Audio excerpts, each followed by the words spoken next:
Monday, 10th of November, 1975, on the Great Lakes of North America. A treacherous maelstrom batters and lashes the biggest of the lakes, Superior. A vessel leaves port at the southern end of the lake. The captain did not want to go out there. What sane person would?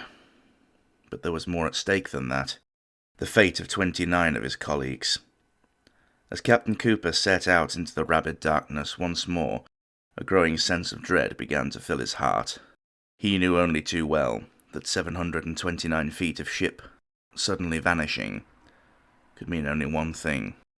Today, on the 47th anniversary, descent into darkness dives into the icy, unforgiving depths of Lake Superior in the SS Edmund Fitzgerald, when the skies of November turn gloomy.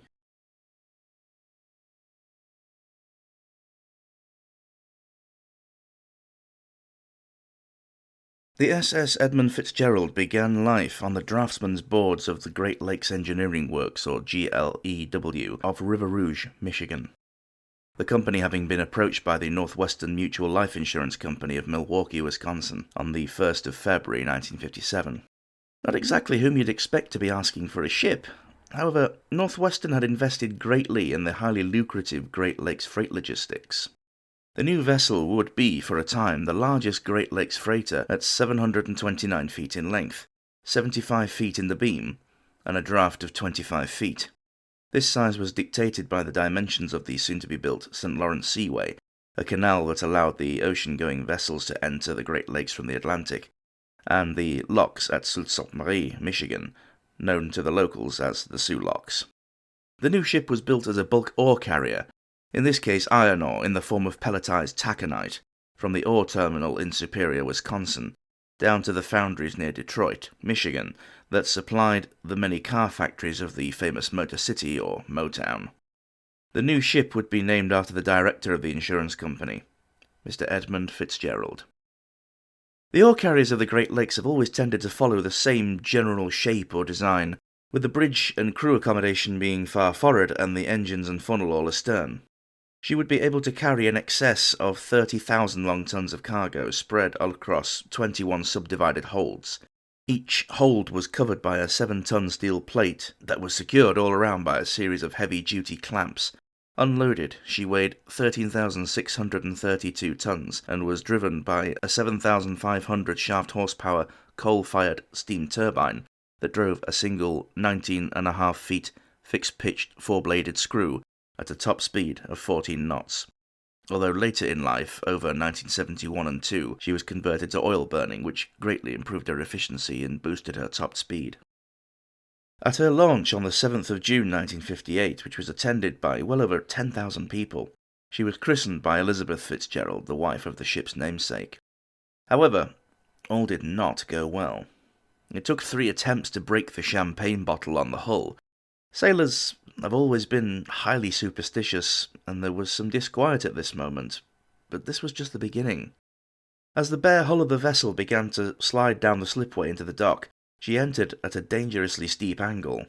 The hull, having virtually no top weight, was able to right itself very quickly, but the resultant wave that it created crashed over the adjacent jetty. This sudden onrush of water collapsed a grandstand that had been set up on it. This further created a trough of water into which the hull gravitated towards. The momentum slammed her into the next jetty with a thunderous crash. Had it not been for the arrestor cables attached to huge weights of scrap metal, the damage would have been significant. From footage taken of the launch, you can see many workers gathered on the stern rail of the hull. They must have been bricking it a bit. In the panic of everyone attempting to get away from the onrushing water and the huge wall of steel, a man in the crowd suffered a heart attack and died a short time after. This event only served to reinforce the superstitions. A bad omen could be enough to prevent a sailor from signing on to a ship, no matter how attractive the posting. And a very attractive posting the new ship was too.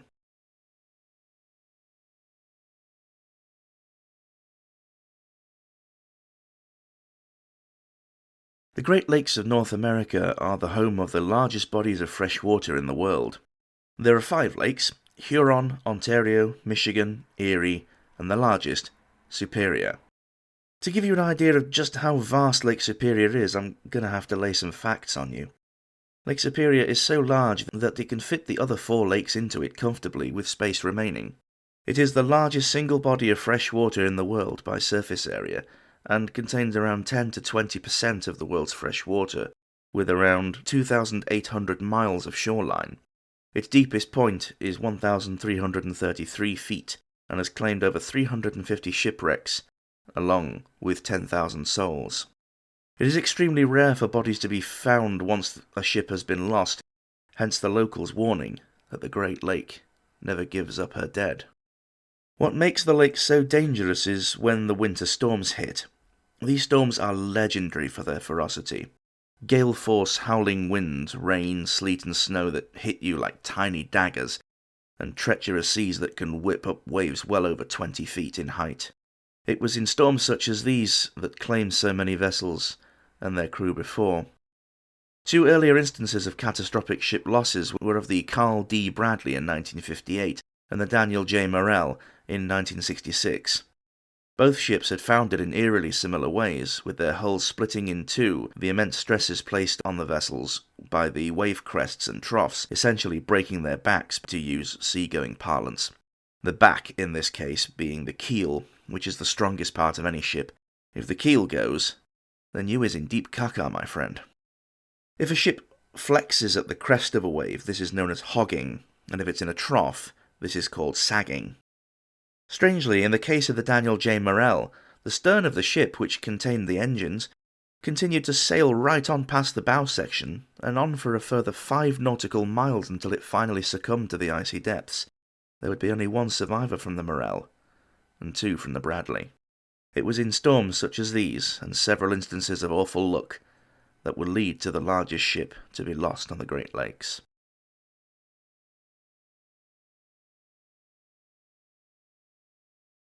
The SS Edmund Fitzgerald, despite her ominous start in life, would lead a highly successful career as she plied her trade across the Great Lakes. Upon completion of fitting out, the Fitz was lavishly appointed, especially when one considers that she was just a freighter. She had 2 large staterooms and a well-appointed lounge for visiting dignitaries from the company, 2 dining rooms and a well-stocked galley that could provide silver service by immaculately dressed white-jacketed stewards. To say that she was just an ore freighter, she sure could entertain her guests in style. She had a very generous space for her crew accommodation, far larger than other ships of a similar size. Even the lowest-ranking members of the crew all had air-conditioned cabins with their own private showers, luxurious deep-piled carpets, and there was a rec room for when the crew was not on duty. She would require only a complement of 29, the majority of these tasked with looking after the engines and boilers. She would be fitted with the latest radar, plotting and navigation equipment, making her the most bang-up-to-date vessel on the Great Lakes. On paper, she was safe as houses, but the body of water she would regularly sail on can be a real bitch when she wants to be. The Edmund Fitzgerald regularly set new records for largest amount of cargo carried, both in a single trip and in an entire season, being 27,402 tons and 1,349,404 tons, respectively. During the winter, pretty much all shipping comes to a grinding halt on the lakes due to the storms, and the freighters seek a sheltered area to lay up until the spring when the ice thaws. This does grant a generous time window to effect repairs and upgrades. The Edmund Fitzgerald gained a few affectionate nicknames over her comparatively short career. The Big Fitz, Mighty Fitz, the Toledo Express, the Titanic of the Great Lakes, and the Pride of the American Side. In her 17-year career, she had clocked up a total of 748 round trips, covering over 1 million miles. Great Lakes freighters are expected to last at least 50 years, so the Fitz had lots of successful years ahead of her. Under Captain Peter Pulser, who had assumed command in 1966, she gained further notoriety and a new nickname, the Singing Ship, as whilst the ship was negotiating locks or passing by jetties, the huge vessel would always attract onlookers. Captain Pulser would play up to the crowd by piping music through the ship's loudhailer or standing out on the ship's side rail of the bridge with a megaphone to provide a running commentary or fun facts about the ship that he was so clearly proud of. This earned him the nickname the DJ Captain. Many people wrote to him after his retirement to tell him of their fond memories of the singing ship. After Captain Pulser retired in 1972, the Fitz was taken over by Captain Ernest McSorley, a native of Toledo, Ohio. McSorley had a keen eye for efficiency and professionalism. He was highly respected and held in high regard by the company for his ability to keep to time. He had been serving on the Great Lakes since the age of 18 and had commanded his first vessel in 1951 at the age of 39. By late 1975, McSorley was 63 years old and was considering this season could possibly be his last before retirement. But there was still this final season to finish, and he intended to make the most of his final years at the helm of the mighty Fitz.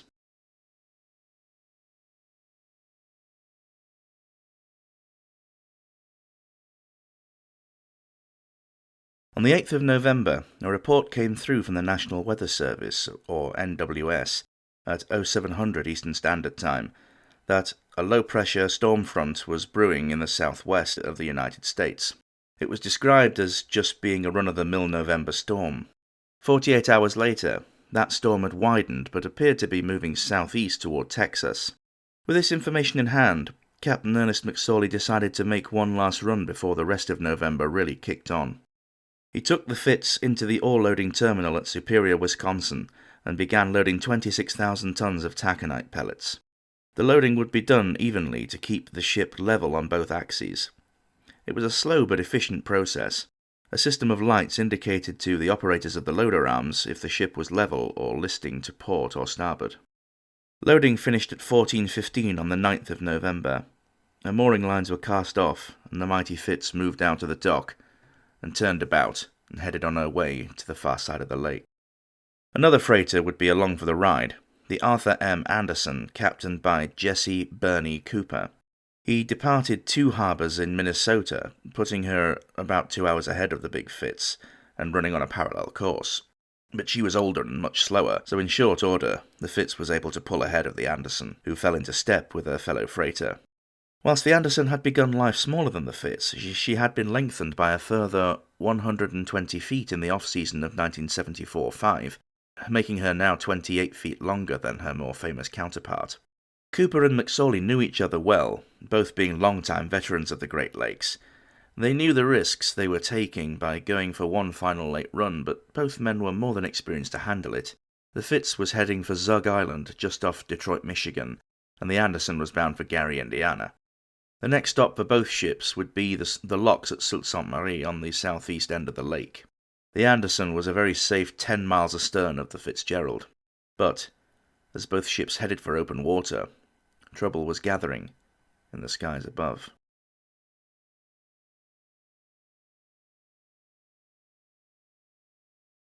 At 1900 on the 9th of November, the NWS had issued gale warnings for Lake Superior, predicting northeasterly wind speeds of between 34 to 40 knots. Just over 7 hours later, the weather warning was upgraded to a storm category. Winds would now be veering southeasterly, and their expected speeds were looking more like 48 to 55 knots. Furthermore, because of a ridge of high pressure coming in from the west, warnings of northwesterly wind speeds of between 28 to 38 knots. Captains McSorley and Cooper discussed with each other on the radio their safest options for reaching the relative safety and shelter of Whitefish Bay at the southern eastern end of the lake. They decided that instead of taking the more direct route across the lake, they would head toward and then follow the Canadian northeast shore, which would provide them with some shelter. They planned to pass to the north of Caribou Island, as they figured it made more sense to be facing into the lighter northwesterly winds and the much stronger ones further south. This, however, would take them dangerously close to the much-feared 6-fathom shoal, a shallow group of rocks that lay only 36 feet below the surface. The Fitzgerald had a draft of only 25 feet, but the swelling 10 to 15 feet seas could easily remove this advantage in an instant. Shallower waters tend to actually create rougher seas than deeper ones. By 0700 the next day, the storm that seemed to have been sweeping over Texas had grown exponentially.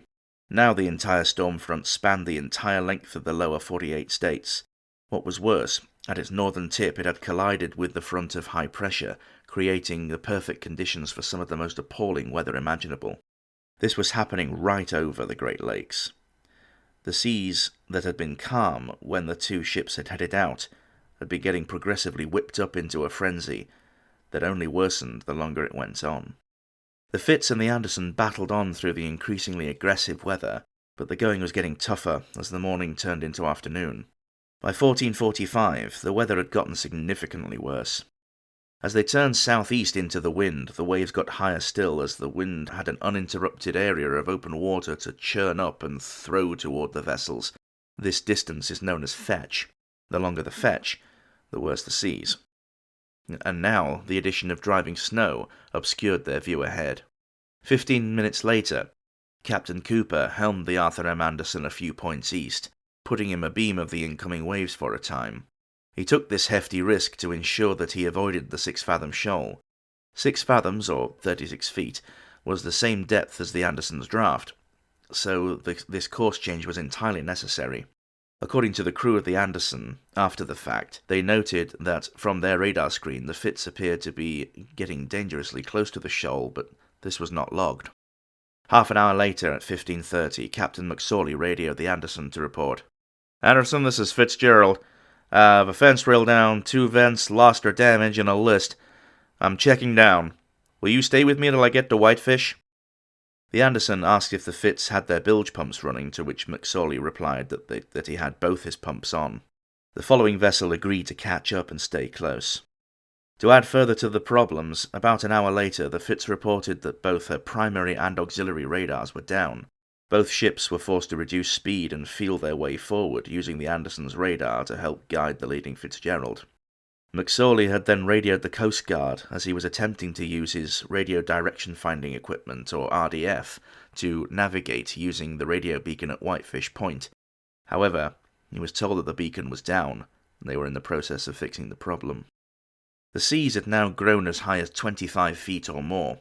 Both vessels were taking a severe battering. The mate on watch at the bridge of the Anderson radioed the Fitz at 19:10 to give over some more navigation info. McSorley acknowledged and thanked the watchman. Before he put down the receiver, the mate asked, "Oh, and by the way, how are you making out with your problems?" To which McSorley calmly replied, "We're holding our own." This would be the last words ever heard from the Edmund Fitzgerald. The mate replied, "Okay, fine. I'll be talking to you later."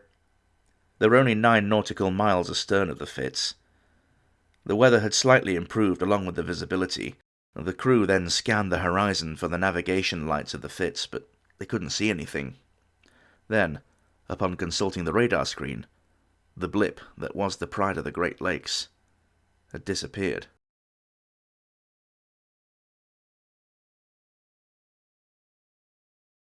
After a few failed attempts to raise the Fitzgerald on the radio, Captain Cooper reported the disappearance of the Fitz to the Coast Guard. Initially, it was only to raise concern, but by 2100 and still no sign, Cooper radioed again to report the Fitz missing. The Coast Guard immediately dispatched a helicopter and some cutters to their last known position along their predicted course. The Canadian Coast Guard also dispatched an aircraft to assist. The Coast Guard asked Cooper if he could possibly take his ship back out and help in the search. Cooper was highly reluctant, as his ship had a full load of ore, which would make the going more sluggish at the best of times. He was also wary that he had just made it through the storm to safety, and to go back out into the gloom risked his vessel suffering the same fate as his colleagues and friends. However, camaraderie prevailed. If there was even the slightest chance that he could find the Fitz, or at least her crew, then he had to go back out. He replied to the Coast Guard, "Well, I'll go back out and take a look, but God, I'm afraid I'm going to take one hell of a beating out there. I'll turn around and give her a whirl, but God, I don't know. I'll give her a try." So, the Arthur M. Anderson put about and headed out of Whitefish Bay into the open waters once again, into the tempest. Unfortunately, all the search and rescue efforts were in vain. The only trace of the once mighty ship was a lifeboat that had been smashed into pieces, another that was intact but heavily damaged, and a few items of debris. Sadly, it dawned on the searchers that there was only one possible conclusion. She had completely vanished. The lake had claimed another ship, along with all her 29-man crew, in the blink of an eye. No Mayday signal had been sent, and no witnesses. She was simply there one minute, and gone the next. 5 days later, with the storm abated, only a few miles from Whitefish Point and the sanctuary of the bay beyond, a huge spike was seen on the metal detector, 2 very large objects clearly visible when the sector was passed by a side-scan sonar imager. But a proper exploration could not be made until the following year due to the winter storms. Finally, next May, 1976, the wreck of the Edmund Fitzgerald was discovered and confirmed in 530 feet of water. She had broken in 2. The 276-foot bow section standing defiantly upright with a slight cant to port, but the 253 feet stern section lay upside down at an oblique angle to the bow, both sections separated by around 170 feet. A huge debris field and scattered taconite separated the 2 sections. The bow had clearly suffered a great amount of impact damage on the lake floor. The 26,000 tons of cargo suddenly surging forward would not have helped, especially if it had gotten waterlogged. This coupled with the fact that the ship would have actually hit bottom before she had finally disappeared beneath the waves. It took a long time for any trace of the crew to be found. The wreck was searched many times over. No one was in the pilot house, nor the companionways, or areas below deck that were explorable. Until, in 1994, the crew of a submersible began searching around the wreck. There, laying around 100 feet or so ahead of the bow section, in the silt, was the only body to be discovered. He was laying face up and wearing a cork life jacket. I assume that he was identified and the family informed, but I've not been able to discover whom it was. It was decided to leave the body in place with the rest of his undiscovered shipmates.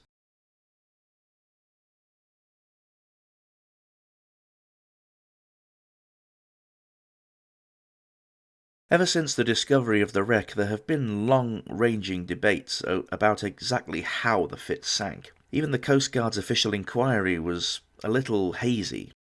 There have even been a few videos on YouTube that have CGI visualizations of the various possibilities. I'll link some of them in the description.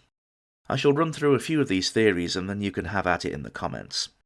In no particular order, the first theory was that the ship was sideswiped by a rogue wave that forced the ship over, capsizing her. The second is that she either split at the surface by either hogging or sagging between waves.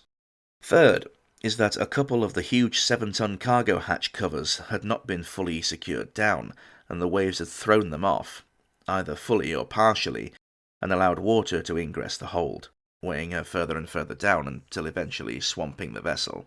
A routine inspection had flagged that some of the clamps were damaged and that repairs were scheduled for the off-season, which would have been right after the last run. There was a report that suggested cracking and fracturing in the hull was beginning to present when a sounding inspection of the hull was made only a week before the voyage. Next is that she bottomed out on the 6-fathom shoal, which broke her keel. This theory is the one held by Captain Bernie Cooper. His reasoning for this was the fact that McSorley had reported that one of his side rails had come down, and that they were taking on water. A ship's side rails are generally fairly tough. They only really tend to break if they're stretched to a point beyond their breaking strain. If the Fitz had broken her back, this would certainly have been more than enough to break the railings. The Fitz was designed to flex slightly in rough seas, and this was done to prevent a similar fate to those of the Carl D. Bradley and Daniel J. Morrell mentioned earlier, whose hulls were designed to be totally rigid, which caused them to be brittle. Striking the right balance between strength and flex of steel is a fine art. Swordsmithing is a great example of this. The last theory that I know of is that the seas were so high and the part of the lake so low that the Fitz could well have ploughed down into a wave trough only to strike the bottom, and the water then crashing down on top of the ship. They just never came back up. Incidentally, I have read of rumours that the owners of the Fitzgerald had ordered her maximum load line painted higher than it should have been, allowing for more cargo to be carried without being noticed. More cargo, more money. Apparently this line can be allowed to be painted higher during the calm seas of the summer, but according to the rumours, it had not been altered back to its lighter loading limit for the winter. This would certainly explain how she was able to consistently break the haulage records that she did, but so far, I've not been able to find a reliable source for this information. If you know where one could be found, then please let me know in the comments, as it would be greatly appreciated.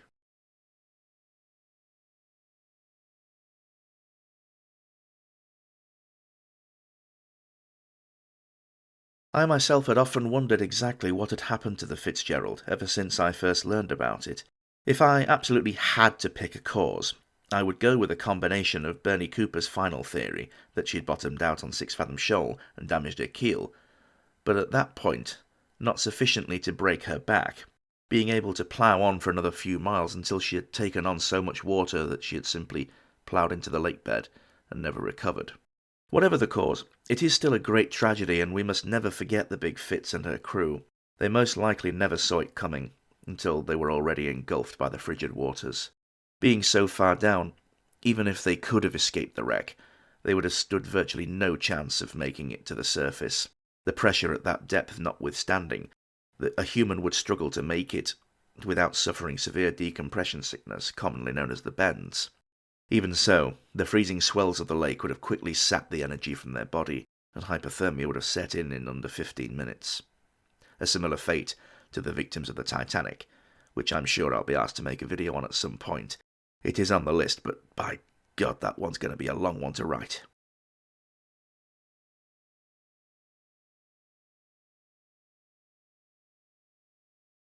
The disaster was movingly immortalised by the brilliant Canadian folk singer Gordon Lightfoot.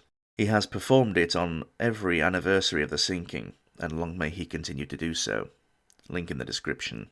This was where I first learned of the Fitzgerald. My dad taught me the song many years ago, when I was in primary school, or if you're American, grade school. In fact, I do believe I actually got up in front of the class and sang it at one point. One of the explorative dives on the 4th of July 1995 to the wreck sought to recover the ship's bell. The bell is considered to be the voice and thus the soul of the ship. When it was removed, a new bell was put in the original's place. This one has the names of all the crew engraved upon it. Since 2005, the wreck is now considered a grave, and diving it is strictly prohibited by the Canadian authorities, although there has been some rumours that in 2025, the 50th anniversary of the sinking, there might be one more dive allowed on the Fitz. The recovered bell was taken to a church ceremony to remember the lost sailors. As the names of each man were read out, a member of the family of that man stepped forward and rang the bell once. A truly moving tribute that will forever capture the memory of those 29 souls in its heart. The bell is now on display at the Great Lakes Shipping Museum at Whitefish Point. The ship's anchor that was lost in an accident in the Detroit River the year before her loss was found and recovered, and is now on display at the Great Lakes Museum in Detroit. Astoundingly, the Arthur M. Anderson is still serving on the Great Lakes to this day. Sailing on fresh water her entire life gives all Great Lakes freighters a much longer service life than their saltwater counterparts. There is a great piece of footage from 2020 of her taking on a fresh load of ore and departing the dock, link in the description. The 2 wrecked lifeboats have been preserved and are on display at the Museum Ship Valley Camp in Sault, Michigan. One of the lifeboats looks as if it's always been cleaved in two, and the other intact one has the 2 halves of its bow crumpled and parted, looking almost like a partially open zipper. This would be consistent with them having been completely wrenched from their mountings. As a direct result of the disaster, the US Maritime Agency demanded the mandatory fitting of depth sounders to all vessels, along with the provision of modern survival suits. This gives the wearer a much better chance of surviving in the frigid waters than a regular life jacket. The Coast Guard regularly inspects vessels to ensure their crew know the evacuation procedure and can get into a survival suit in under 60 seconds, and that the ship's safety equipment is in full working order. A great improvement in the infrastructure of the lakes was also implemented. There would be no more beacon outages without a backup. Today, the story of the SS Edmund Fitzgerald serves as a stark warning to never test Mother Nature, as she will catch you out at the first opportunity she gets. Thankfully, there have been no more losses on this scale since, but it only takes someone to take their eye off the ball for something to go drastically wrong, and I think I speak for everyone when I say that I pray to all the gods that there will never be another Edmund Fitzgerald. Thank you for watching this video. I hope you found it informative and entertaining. Please like and subscribe for more. It really does help everything I do and brings more people to the party. I really appreciate all your comments, guys and gals, and I always try to respond to as many of them as I can, because without all of you, this channel wouldn't be here. I shall leave you with the names of the 29 crew of the Edmund Fitzgerald, along with my own rendition of the Sailor's Farewell Hymn, a beautifully moving song traditionally sung at funerals for seafarers. In the meantime, look after yourselves, and I will see you on our next descent into darkness.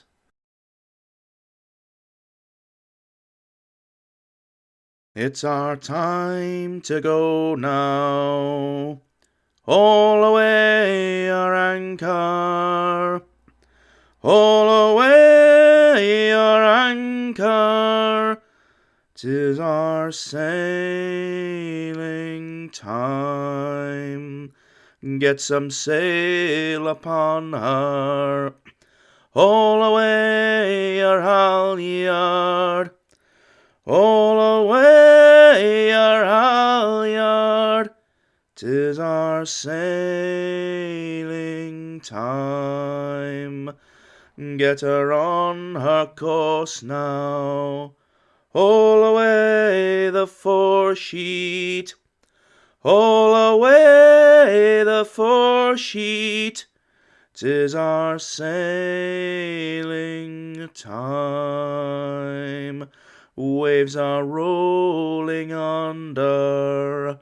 Haul away down channel. Haul away down channel. On the evening tide, when my days are over, haul away for heaven. Haul away for heaven. God be by my side. It's our time to go now. Haul away our anchor. Haul away our anchor. 'Tis our sailing time.